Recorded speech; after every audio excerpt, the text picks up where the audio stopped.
Hi, it's Mark Bossert, producer of the Pawlik Automotive podcast. We're here with Mr. Bernie Pawlik, Pawlik Automotive in Vancouver, Vancouver's best auto service experience. 19-time winners of Best Auto Repair in Vancouver as voted by their customers. And we're talking cars. How are you doing this morning, Bernie? Doing very well. So your company, as a policy, basically doesn't really give over-the-phone estimates. Is there a reason why? Yeah, so yes, we rarely give over-the-phone estimates, and there's a few reasons why.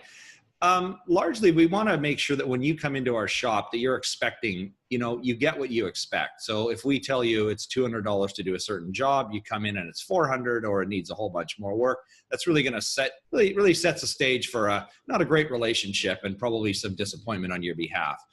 The thing about estimating car work is it's pretty complicated. Even if you think, oh, I know it's this one part, often there's a lot more involved. And I can think of a couple of examples. Recently, we had a client who had a Mazda 3, called us up, said, I need an alternator replaced in my vehicle. Very sure that it was the alternator.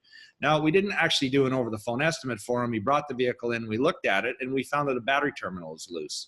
Now, had we told him it was $600, for example, to do the alternator, I mean, of course, he would have been very pleasantly surprised that the bill was under $100.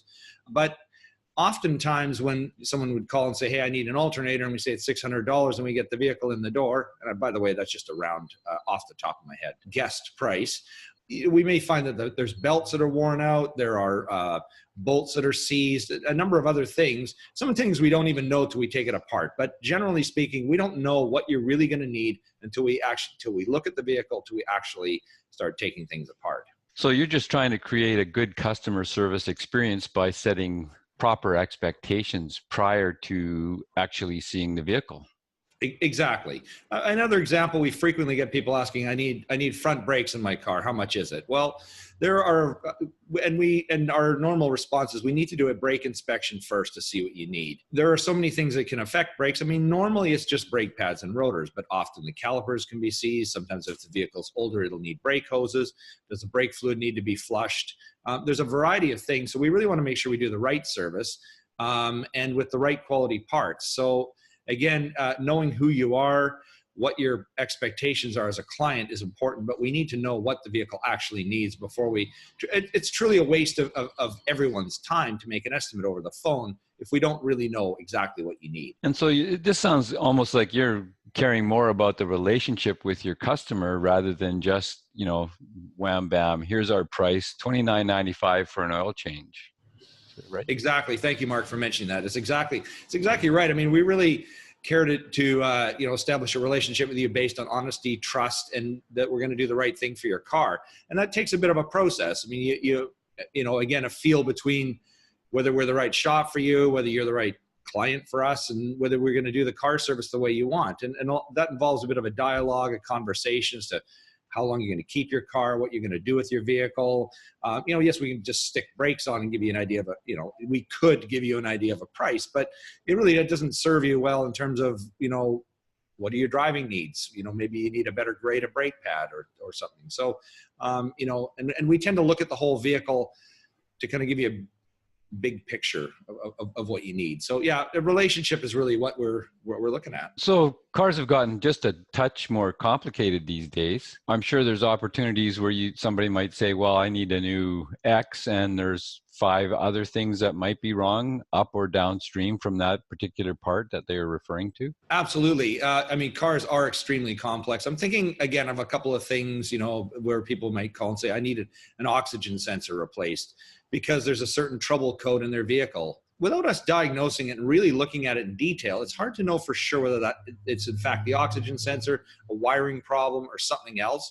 I mean, most of the time it could well be the oxygen sensor, but again, without doing a proper diagnosis, it's hard to know for certain. Another area I'm thinking, a client recently called, how much is a thermostat in a particular BMW? Well, it's a lot more complicated than that. Often with BMWs, there's plastic hoses, pipes. Do we need antifreeze? Are the belts worn? It's a little more complicated than just changing the thermostat. And every car is different. It isn't the same thing every time. There's a variety of things that need to be changed. So yes, I mean, the complexity makes a big difference. And the complexity of how the car's actually been driven and maintained previously also makes a huge difference, I'm sure. Yeah, exactly. Exactly. I was thinking, back in the days, when cars needed tune-ups, I mean, a lot of shops would advertise, a $69.95 tune-up for a 4-cylinder engine. Well, you knew you're going to need 4 spark plugs, and it was going to take, they're all kind of the same. There wasn't a lot of variety. But nowadays, I mean, every car is a different, there's different amount of time to change the spark plugs. The types of spark plugs vary. So there's just, a tune-up is not really a service you need anymore, but there are different tune-up items that can be needed. So again, it's all kind of customized. And each manufacturer builds their vehicle in a different way, and their computer systems are different, et cetera, et cetera. Is that right? Exactly. And often, sometimes if you replace a particular part, especially if it has any electronic component, it'll need to be reprogrammed to the vehicle. This is happening more and more with newer vehicles. So it's not just plug and play anymore. Things are getting more and more complex. So there you go. If you're looking for some service on your vehicle in Vancouver and you want honest guys who are going to look after you for a long time, the guys to see in Vancouver are Pawlik Automotive. You can reach them at 604. Bernie, you do it. 327-7112. You can also watch our podcast. And I know you know the addresses better than I do, but just search Pawlik Automotive on the internet. You'll find our podcast, our videos. There's tons of them out there. So thank you, Mark. Thanks, Bernie. You for watching.